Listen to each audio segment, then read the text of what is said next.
Here, House Oversight Committee, it's widening its probe, inviting state lawmakers to come testify and other federal departments to investigate. So let's bring in now Chairman James Coper. He leads the charge over at Oversight, and he joins us now. Good morning to you. Tell us about who you're bringing in, who you want to see on Capitol Hill, and what questions do you want to ask them?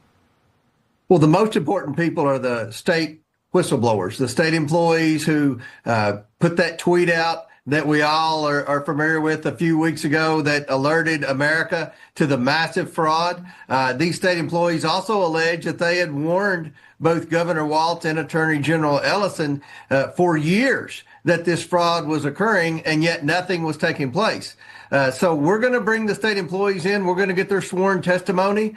We appreciate their bravery in coming forward. We're also going to bring in state lawmakers and Minnesota mayors because the walls are caving in on Tim Walz. This massive amount of fraud is affecting and impacting every citizen of Minnesota because they're having to cut services because so much of the money for social programs was wasted and defrauded by this Somali population. So these are the people we're going to bring in. We're going to try to identify who was responsible for this. We're going to try to identify banks that we can subpoena their bank records so we can follow the money to see how much was taken, who took it, and then who do we need to hold accountable, and hopefully we'll have some criminal referrals at the end of the investigation.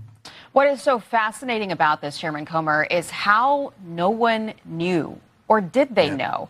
This is an op-ed from the Wall Street Journal here, asking, I think, a pretty fair question. When nearly $250 million can vanish from one state program before anyone truly notices, taxpayers are justified in asking who was supposed to be minding the store.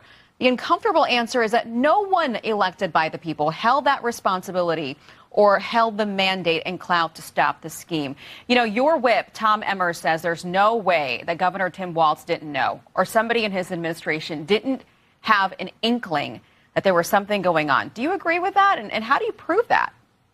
I agree completely. Look, Tom Emmer was a state legislator in Minnesota before he came here. He has the pulse of Minnesota. He communicates regularly with Minnesota state legislators and Minnesota state employees. They've been talking about this for years. There was a congressman that came in from Minnesota when I came in 9 years ago to Congress named Jason Lewis. He was talking about the massive fraud from the Somali population 9 years ago. So this is something that's been talked about in Minnesota for a long time. The Minnesota media is very liberal, so they're never going to write anything bad about a beloved Democrat like Tim Walz or Keith Ellison. So finally, the state employees have stepped forward publicly and talked about this massive amount of fraud. And I can tell you from our preliminary discussions with these state employees, it is a significant amount of money. And remember, Minnesota isn't a big state. So when you're talking about billions of dollars for a small state, that is a significant percentage of the budget for